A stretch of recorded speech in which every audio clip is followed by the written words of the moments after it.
Welcome to the Microsoft 365 Business Technical Fundamentals series. In this recording, we'll be covering migrating workloads to Microsoft 365 Business. There are a wide variety of third-party tools available for email and SharePoint migration scenarios, as well as those available directly from Microsoft. In order to determine which is going to be best for you, you need to consider the price, the skills required, and the amount of support that you're going to require from the vendor. In this video, we will be focusing on some of the tools that are available from Microsoft. So let's start off with the first one, email migration. As email migration is usually the first workload targeted, that's why we'll start off with the Microsoft Mail Migration Advisor. This is available directly from the Microsoft 365 Admin Center, and it breaks the process down into the following 5 steps: selecting your mail system, preparing to migrate, beginning the migration, completing the migration, and then finally helping users get started. It supports a variety of migration sources and presents the appropriate migration options based on the capabilities of that source and the desired outcomes. We will be focusing on migrations from earlier Exchange versions, but note that hosted Exchange, Gmail, and IMAP migration options are also supported. With Exchange 2003 and Exchange 2007 migrations, you'll find that the tool is generally going to be recommending solutions around migration that include your staged and traditional cutover style migrations. As we keep working through this, some of the important pieces here is that, once we select synchronize, the only option that becomes available is that staged migration. And in a lot of cases, this is something that allows you to migrate over time while also ensuring that you can start replicating appropriately, but also it ensures that you do have some of the tools such as your Active Directory Connect in place for a smooth migration of users and groups before the mailboxes do start being transitioned. For Exchange 2010 onwards migrations, what you'll start seeing here is that it will give the option to perform capabilities such as a minimal hybrid deployment or a full hybrid deployment, but these generally aren't going to be recommended in SMB environments. Instead, what we'd be recommending in these cases is going through and generally, stepping back and looking at something like a cutover migration or an express migration. Let's take a quick look at the Mail Migration Advisor. After signing into Microsoft 365, we can go to the Mail Migration Advisor, where first of all we'll see those 5 steps around selecting the type of migration, performing the migration, etc. that we covered earlier.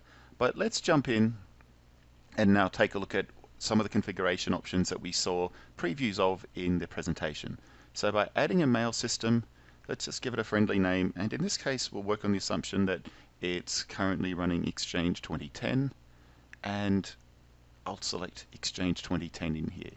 Now, how many mailboxes? So we'll assume this is kind of falling into, probably what the average Microsoft 365 deployment size is right now. So let's say it's around 50 mailboxes, so let's say 50 mailboxes.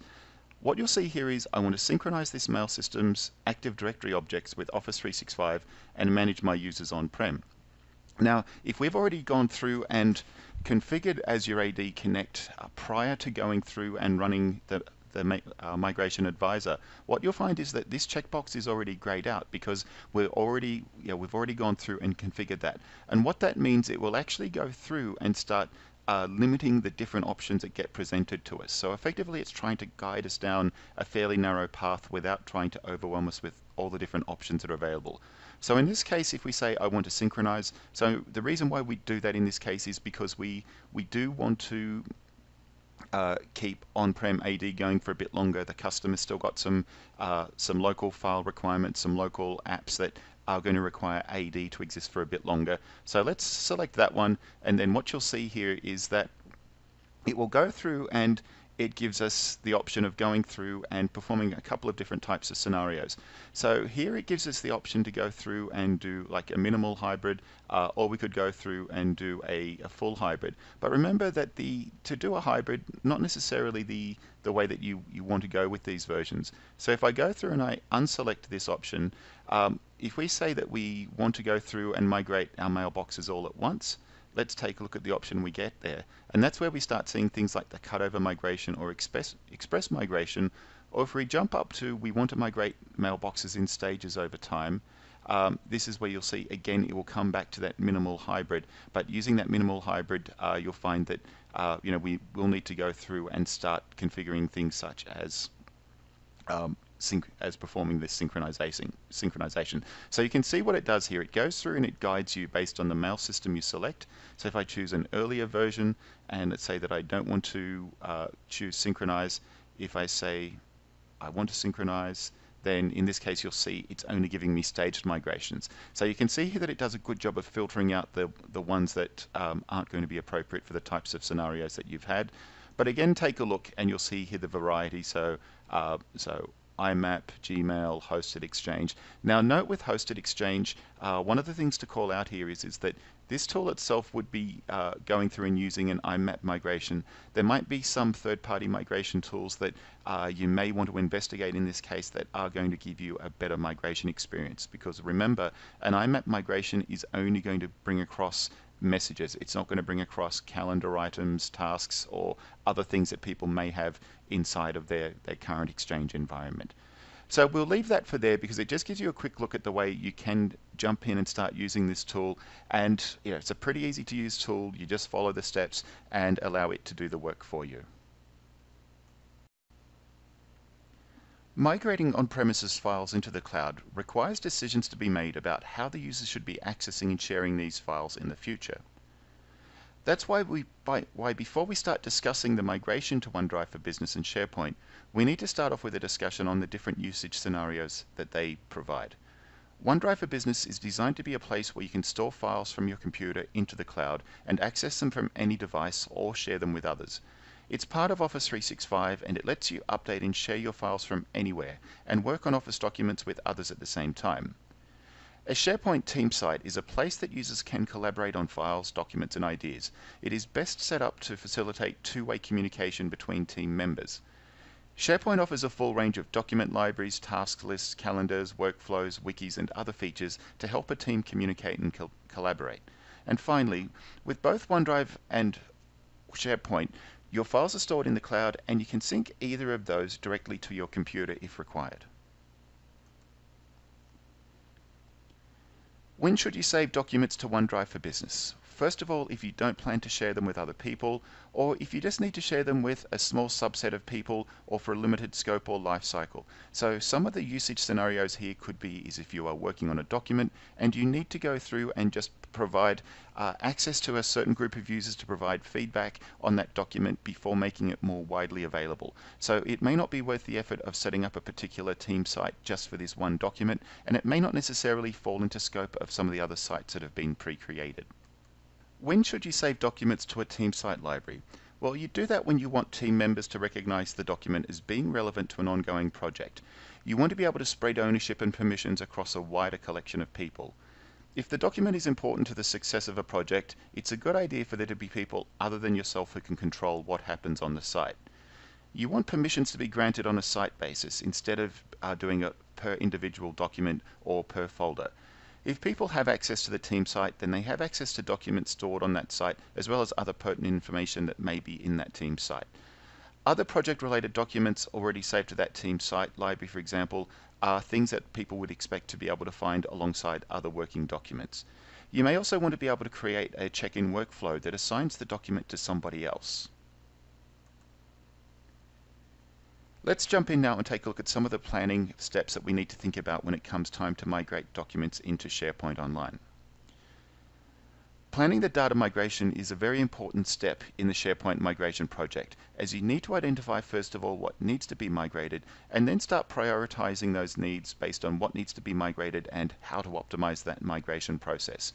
There are a number of ways that migration performance can be optimized, so I've included a link here to go through some of the different ways that you can go through and start speeding things up if you do have the ability to start triggering several uploads at the same time. When planning, it's worth investigating how Microsoft Teams usage inside the organization may have an impact on the creation of SharePoint sites over time. There are a wide variety of third-party migration tools for SharePoint available, and there are other migration approaches that don't require tools, but in this case we'll be focusing on the SharePoint migration tool from Microsoft. The SharePoint Migration tool lets you move files from your on-prem file shares and easily move them to either SharePoint or OneDrive in Microsoft 365. For many Microsoft 365 customers, the current document sources are going to be on-prem file servers, so this section will focus on those capabilities. If you do, however, already have SharePoint on-prem, you can also use this tool for those migrations. This is a small web-based download that requires the tenant admin credentials and access to the files that need to be migrated. If we quickly walk through the setup steps, we see that here we've got a screenshot of the web page where we have to go through, agree to the install. We need to sign in with our admin credentials. Then we can choose the source. So in this case, I'll choose a file share, and then all we do is select a SharePoint library that we've already created, choose the document library that we want to copy it into, and then we can kick that process off. Or if we want to start scheduling certain things and having them queued up, we can also go through and have this tool perform those for us. But instead of talking about the tool, it makes more sense to jump in. So let's take a quick look at the SharePoint Migration tool so we can get an understanding of the installation process and how to use it. By following the link that was in the earlier slide, you can see here I can launch the SharePoint Migration tool. Now, this is currently sitting at version 2.1, and you can see that you can also get access to the earlier version. So let's just quickly go through the installation. So this is a web-based application, so it will go through and make sure we're always running the latest version.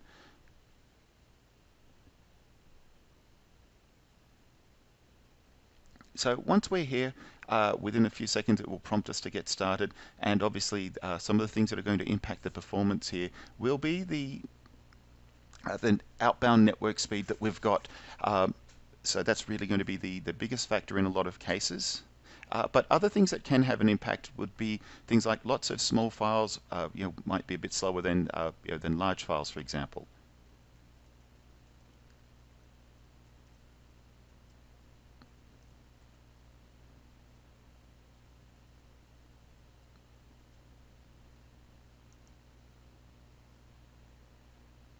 Now for the source, because I'm actually doing this mostly in an offline environment, I'll actually just be mapping back to a local drive as opposed to connecting out to a network share. But it's easy enough for you to see how this simulation would work.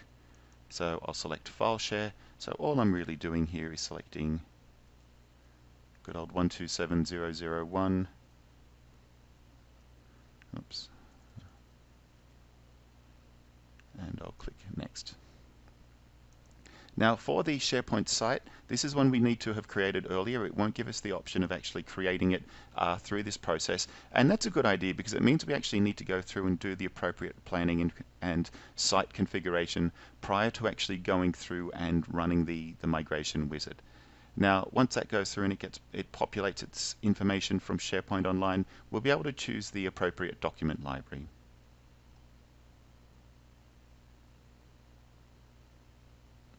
And in this case, documents is actually the document library that I want, so I'll just click on add. Now if there are other locations, so if I've got other folders, other shares that I want to send to other destinations inside of SharePoint, I can also go through and just add them all up here and get them all queued. Now just to quickly go through this, I'll just click on migrate. Now this is a very small set of files and folders I've got in here, but some of the things that are important to note here is if we take a look at what's being listed, it's telling us what's been scanned, how many have got an issue, how many have been filtered out, for example. And when we take a look at the view task report, what it will do is go through and give us indications through an extensive set of CSV files of what worked, what didn't work, so that when it comes time to troubleshoot, we can go through and get a really good idea of what's happening. Now rather than let that run all the way through, I'll just close out of that and we'll jump back into the presentation. In mid-2018, Microsoft released a major update to the OneDrive for Business service capabilities, helping to ensure that client-side files can be more easily synchronized and protected from more locations. This new functionality is known as Known Folder Move, or KFM. Known folders are global pointers in Windows, representing a location on the user's drive. They help users to organize their most important files and access them from across different applications. The two images on the left show us what the known folder move experience looks like for the end user. The KFM experience launches and does a brief scan for any unsupported files. The scan shows all files are supported, and then the user now has the option to move their folders to OneDrive. The image on the right shows the experience when configured through group policy. Coming up in an update to the Intune service, you'll find that you'll be able to also go through and very easily configure this through Intune so that users don't have to make these decisions.